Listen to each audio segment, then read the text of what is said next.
is Friday, you guys have gone home, and I am jamming out to AC/DC and looking at our scores from our writing questions that we did today on that website.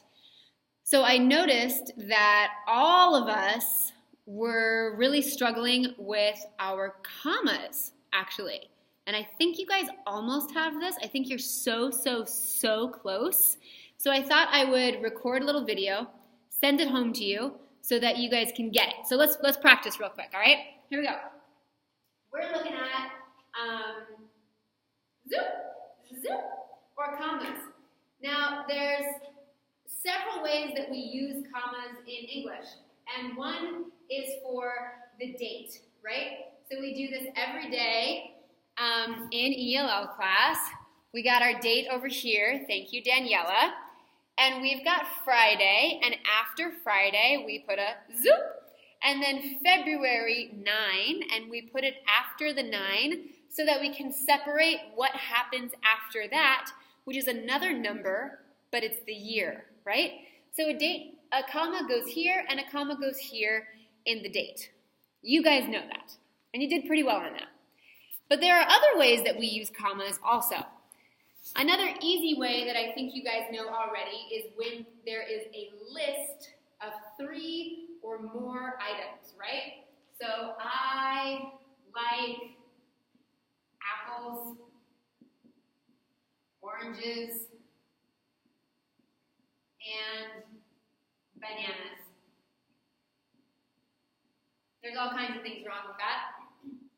But I like apples because there's 1 apples, 2 oranges, and 3 bananas. There's a list of 3 things, which means now I have to put commas in there so that I know, the reader, I know that it's not one long thing. Because right now it looks like I like apples, oranges, and bananas. It looks like apples and oranges are one thing. Apple oranges. Like pineapple pen, right? Different. Apples, oranges, and bananas. So we gotta go apples, soup. Oranges, now this is tricky. You can put a zoop there, but you do not have to. Got it? So that one, up to you. Your style. You get to put some style in your writing, okay? Cool, so there's a list. Most of you guys did well with that. Let me write these on the board. We got our list right here. I'm going to put it above my little note right there. You guys are going to like this. What does this say? This says, Brian owes Miss Nina 10 push-ups. I didn't forget. I forgot today, but I put it on my board so that I wouldn't forget. So I'm going to put our list right here. I got dates. We put commas and dates. We could put commas in a list. But there's one other way where we use commas. And you see it on our goal board again, where I put a comma after the word today. Zoop! Right? We do that every time we read the goal. Today. Zoop! But why is there a comma there? That's what you guys struggled with. So let's talk about that real quick. We put a comma around or after information that is not required in the sentence. So what is a sentence? A sentence is made up of a subject or a noun and a verb, right? That's an English sentence. So let's say the dog runs. Full stop. The dog runs. My noun is a person, place, or a thing, like a dog. There's my noun. I have a verb. A verb is something that you can do. Can you run? Yes, I can. So there's my verb. So I have a complete sentence there. But if I add something to the beginning of this sentence, so I'm going to make this lowercase, so I'm going to add over here, and I'm going to say yesterday.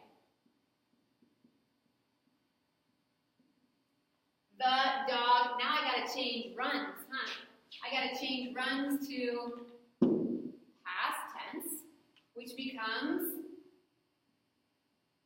ran, right? So yesterday, the dog ran. Not all of those words are absolutely required, right? I could take out the word yesterday and still have a complete sentence. That's where we put a comma. So I put yesterday, zoop, the dog ran. Let's try another one.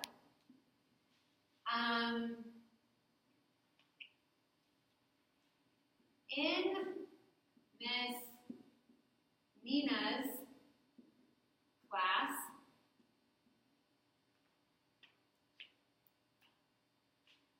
students do push-ups. Not all the time, but sometimes we do push-ups. We're here to practice English. And when you don't practice English and you slip into your home language, I try to, if I can't strengthen your brain and if I can't strengthen your language, then at least I'll strengthen your muscles, right? So then I give you push-ups. All right. So what is the main core of this sentence? In Miss Nina's class, students do push-ups. What is that sentence about? What is the subject? It's not Miss Nina's class. It's the students, right? And then what do I make the students do? So students is our subject. That's the noun that we're really working with. What do I make them do? I make them do push-ups. Do, in this case, is the verb that we're working with. So here I've got my complete sentence. Students do push-ups. Is that a sentence by itself? Students do push-ups.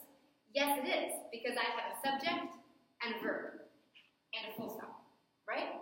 But I've added information to the beginning of that to give you, the reader, more information.